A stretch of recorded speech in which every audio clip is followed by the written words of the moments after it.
Episode 3 of The Last of Us just aired, an episode concentrating all around Bill, played by Nick Offerman. I've been looking forward to this one. Bill, everyone's favorite apocalypse curmudgeon. So just so you know, this is going to be a spoiler video. I'm going to talk about everything that happens in the episode. Not going to jump forward and talk about things that happen later in the game, but if you're just watching episode to episode, you don't know anything about the story as a whole, you are safe. I mean, you're safe if you've watched this episode. Not, you should watch it first, and you know what I'm saying. So in the game The Last of Us, one of the characters that Joel and Ellie run across is a character named Bill. Bill clearly has history with Joel, clearly doesn't really like Joel that much. So this is the episode where we get to see that character, and this is also the episode we see the deviations in the story. Deviations that don't affect the story of The Last of Us as a whole. You do see Joel and Ellie in this episode. Yeah, I mean, Joel's gonna be like, no, we're not getting close at all, I don't care. But he does care, because in the end, he still didn't want her to see the skeletons that were dead bodies. He wanted to protect her from that. You don't protect a kid from that if you don't give a shit. Again, we see that nugget, that Joel heart of gold there. I like that. And I won't lie, the fungal apocalypse looks appealing for the second reason in a row. First reason was the fact that a fungus caused the apocalypse, caused all these infected zombie walker-esque folks. Civilization falls. Everyone's gonna hate fungus, which means no more mushrooms on pizza ever. The second reason, coin-op Mortal Kombat 2 machines. They're still around. As long as there's Mortal Kombat when civilization falls, I will be fine. I'll be happy-ish. So one thing I found of note as I'm taking mental notes, I'm watching the episode. Mental notes that'll help me out when I'm word vomiting in my video. I was like, this is the first episode that did not have a flashback at the beginning. Spoke a little too soon on that one. This episode did not have a flashback at the beginning. This episode was a flashback. At first you get a little insight into the fungus and how it spread, because Ellie was like, how did this thing spread? And Joel breaks it down. It's like, well, it got into the food, flour, sugar, whatever, and then everyone just kind of ate it at the same time because that was what went out. That was a Friday. By Monday, we were in Shitsville. One weekend, you start your bender on Friday, and before your hangover even clears up on Monday, civilization has fallen. Then it goes back 20 years. You see Nick Offerman playing Bill. Everyone gets moved out of his town, and then they die. They do this Schindler's List kind of thing, you know, with the girl with the red dress and Schindler's List, and you're like, oh, that's heavy. There's a blanket with rainbows in this one. Basically, the government was like, yeah, everyone, you're going to shelter. And if there's no room, you're going in the ground. We're not gonna tell you that because we're the government. But trust us.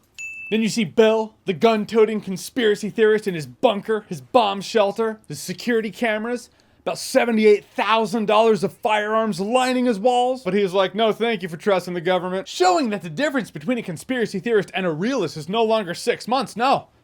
It's a fucking weekend. Then Bill fortifies this little neighborhood and he's like, I'm gonna live here. Then someone runs into one of his traps and he's in this hole in the ground and you're like, okay, so this is why Bill becomes the grumpy asshole we know him to be. Which is kind of half-right, right for the game.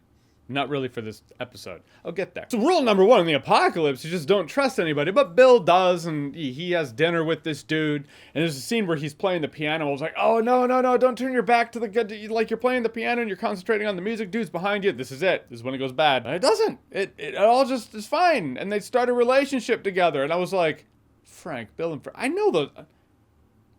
Bill and Frank. Right, Frank. As in dead Frank. I knew I recognized the name. Okay, so this is why Bill becomes the grumpy asshole we know in the apocalypse in the future. Oh, it's gonna go so bad for Bill. Here we go. So that's really what the episode is about, is Bill and Frank and their relationship over the course of the next couple decades. They fortified this neighborhood that only got raided once in 20 years. I am calling bullshit on that. In the game, I get it, where Bill is, it looks like a lot of infected, and maybe you'll get a can of beans out of that. Screw that noise. But in the show, the houses have electricity, there's fortification, there's clearly people there, and most definitely resources. One raiding party ever attempted, and that was it. I mean, granted, they were dipshits themselves. They're like running into the flamethrowers like they're NPCs or something. Half expected these idiots to die like... And he runs into Joel and Tess, which was great to see Anna Torv again. She's not just out of the show entirely. I mean, she might be from now on. Depends on how many flashbacks we get. So long story short, Frank comes down with some sort of illness. Looks like ALS, might not be ALS. I don't know. This is where the comment section is going to be like, clearly it was. I'm sorry we didn't cover terminal illnesses in the projection booth at the movie theater in which I worked before I did YouTube. Point is, he has this degenerative disease that is getting worse. So he tells Bill, he's like, this is my last night. We're going to crush up a bunch of Vicodin. We're going to have a great day. In the meal tonight, I'm gonna pour the Vicodin in my wine. I'm gonna drink it. I'm gonna die in your arms. It's technically not Vicodin. Stop. Bill agrees to it, in which he also slammed a bunch of pills with his wine. He was like, we're going out together. And I was like, but Bill's gonna live through it because Bill's Grumpy Bill in the apocalypse. We know that. No.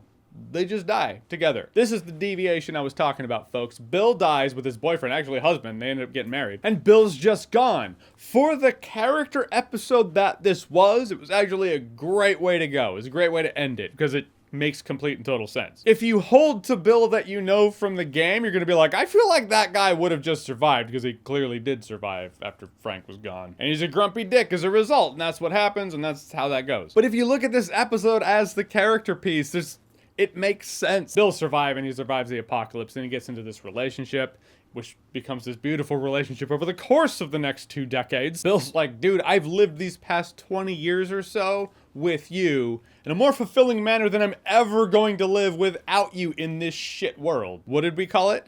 Shitsville. Right. It's everywhere. It makes sense to go out together. You're just gonna be surviving. You're not gonna be living. You've already done the living. So do I get it for the episode? Yes. Did I want to see Nick Offerman play Grumpy Bill and do dealings with Joel and Ellie in live action? Absolutely. But we all know what's coming next episode. Next episode is a person in the street saying, help, I'm hurt. There are things in The Last of Us that stand out as iconic.